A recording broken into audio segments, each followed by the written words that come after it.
Wanna know how to fix PUBG Mobile map not downloading?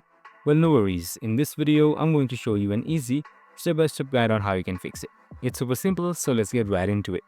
Now, first things first, simply open up the PUBG Mobile application, and on the top right here, you should see this download icon. Just simply select it and make sure not all of your maps are on pending download. Sometimes that could prevent your game from downloading as well.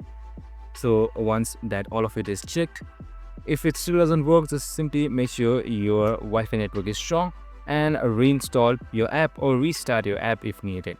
And that's it. Super simple and easy. I hope this video helped. If it did, make sure to like, subscribe and tune in with us for more of these videos. Some methods like clearing out your cache also helps. We have also created a video on it, so make sure to watch it.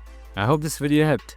If it did, make sure to like, subscribe and tune in with us for more of these videos. See you in the next one.